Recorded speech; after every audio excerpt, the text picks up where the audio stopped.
Hello, troopers, and welcome back to G.A.R. Productions, and welcome back to Ask G.A.R. It's been a few weeks, but very much want to get back into hopefully being able to do this regularly, so please post your comments, or your questions, down in the comments down below to get answered next week. I really do enjoy doing this series, and I'd love to bring it back as we head in towards the spring, kind of as a waiting time until we kind of getting some other projects going, hopefully getting them done. As you see, the 91st Reconnaissance Squadron is kind of the big project I'm working on, so as we wait for that, hopefully can get some more consistent things as G.A.R. production, or Ask G.A.R. would be a nice thing. So, first off, Liam asks, what is your favorite trooper? Period? Oh, it's really, I'm going to have to probably split it up a few ways. So, first off, we're gonna do like Republic troopers, and both in like live action and then Lego form. It's probably tied between 91st Reconnaissance Bark troopers and 212 troopers. I really do love them both. It's hard for me to choose which one I like better or is my favorite. And then for the Imperial, I think in like live action, a movie trooper, I think a Death Trooper is my favorite. But in Lego, I just really love the Imperial Shock Trooper.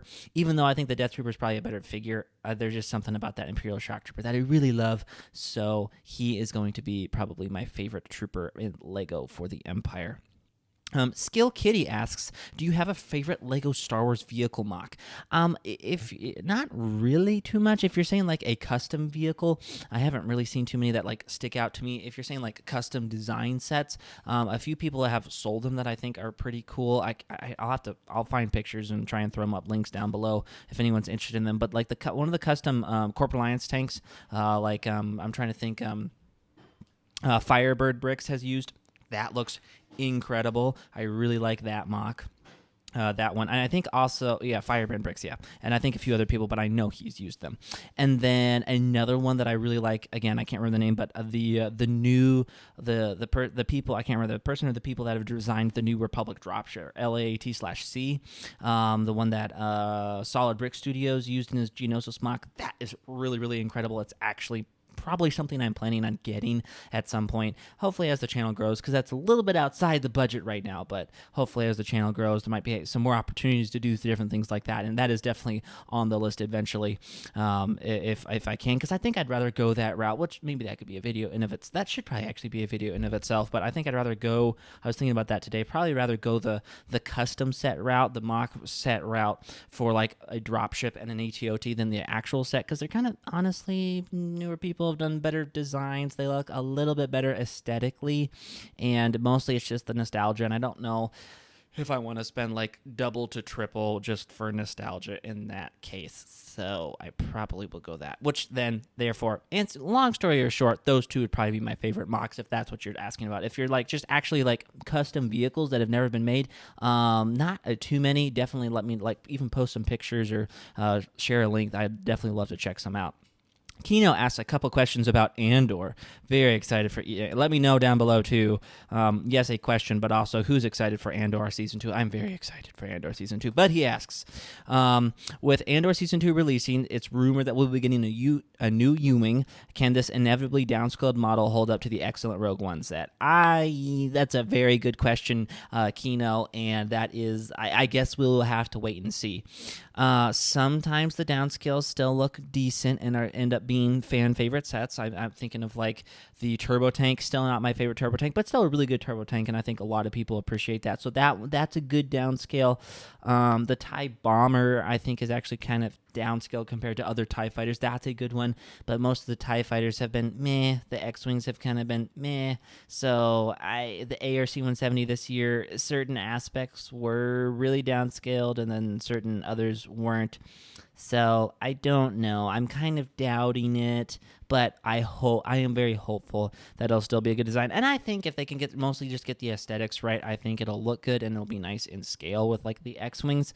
It's definitely, if they're going to do this scale of X or U-Wing after they've done the X-Wing, they really should start like doing some of the other Rebel starfighters in this scale, like the Y-Wing that's been now almost a decade. I can't believe I'm saying not only like the B-Wing's over a decade now. Now we're getting close to the Y-Wing. And I know they've done the sequel trilogy Y-Wing. I understand that, but a proper original trilogy Y-Wing that used to come out like every like 3 to 5 years has now been like 8 years is just baffling to me. But besides the point of getting a smaller or same scale Y-Wing, I hope it is still good, and if it is good, even especially if it is good, I really hope that LEGO would be mindful to maybe do the rest of the Rebel Starfighters in that scale look kind of nice. And then he also asks, after watching the new trailer for Andor Season 2, another question about a Rebel Starfighter. Have we got a fair chance of getting a blue Squadron X-Wing in LEGO in 2026? I really hope so. That would be fantastic. For like the 10th anniversary of Rogue One, it doesn't need to be a big giant wave, but just a few sets, especially since they're doing the U-Wing this year. Definitely like an X-Wing, a blue X-Wing would be really cool. And I'm pretty sure the forces of... not the forces of corruption. The forces of Rebuild the Galaxy. There we go. The Rebuild the Galaxy set with the TIE Fighter and the X-Wing, I believe, is retiring at the end of the year. So, not that we necessarily need an X-Wing, but they brought an X-Wing back right away. So why not do an X-Wing again if it is that blue Squadron X-Wing? I would be super excited. There is also a chance it could be like a... Saw Gerrera's Partisans Black X-Wing, which would still be cool. I wouldn't be as interested because I'm really more interested in the Blue Squadron X-Wing. But I'd say I'd definitely put it up there like a 50-50 because they could do a few different Rogue One set options, and that I could definitely, and obviously LEGO likes doing X-Wings. X-Wings sell well. They're cool starfighters. So I would not really, I'd give it a probably 50-50. I'm not going to like probably bet towards it, but it also wouldn't surprise me if it happened. I'd be super excited because I would love to see a T-65 Rebel Blue Squadron X-Wing. Yeah, we've had the blue T-70 from the sequel trilogy, but I'd really like to see a Blue Squadron X-Wing from Rogue One. That would be wonderful. So thank you guys for watching. That's going to do it for today. As always, if you have a question, please post it down in the comments below. We can get this hype train rolling for Ask G.A.R, for videos, and for Andor Season 2 that's coming out in like a little over a month and a half. Super excited about that. Very excited to see what minifigures and various things we get also from Andor Season 2 and hopefully maybe Rogue One next year. Thank you guys for watching, and I will catch you guys next time.